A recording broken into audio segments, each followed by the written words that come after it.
Before I begin, I want you to think of one simple question. Who was the first person that made you feel safe? For some of us, it was our mother. For some, it was a teacher, a grandparent, or even a friend. But for many children, it should have been their father. And yet, in many homes, in many communities, that presence is missing.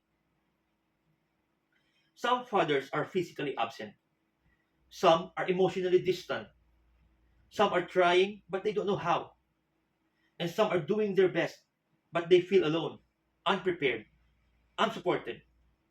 Today, I stand before you not just as a student fulfilling an assignment, but as someone who believes deeply in the fatherhood movement.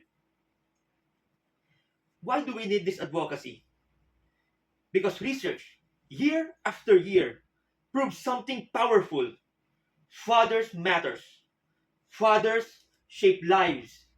Fathers change futures. But here's the problem.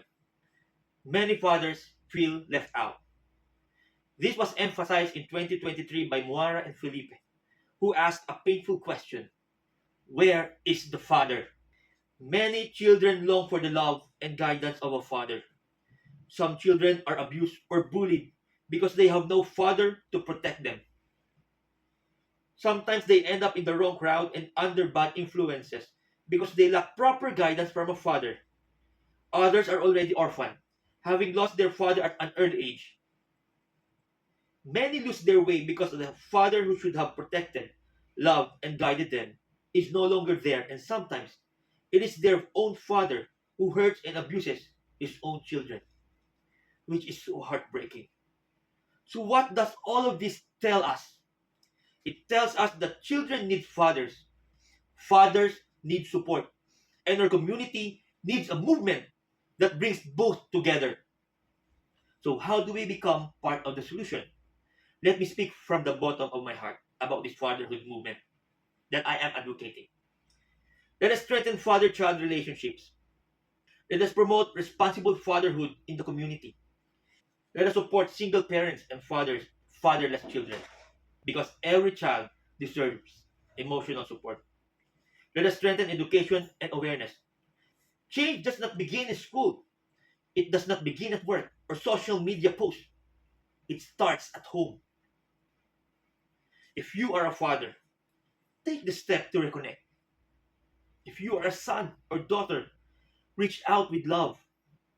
If you are a friend, inspire the men around you to be strong, loving, and truly present. Let us imagine a community without this movement. Children grow up confused, angry, unsure of themselves. Mothers are overwhelmed. Fathers feel ashamed or invisible. Youth fall into wrong path because no one molded strength and kindness. Generational wounds continue.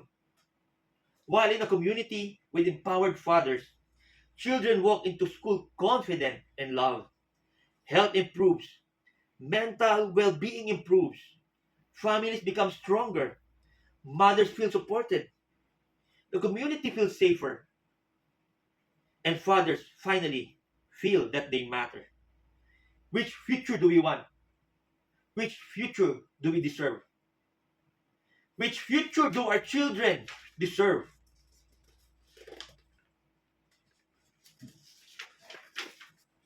So today, I ask you to take action with me.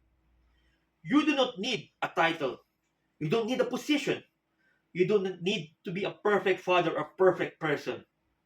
You only need to care. Because when fathers rise, families rise. And when family rise, the whole community rises. And that is the heart of the fatherhood movement. May we all choose to build stronger fathers, stronger families, and stronger futures.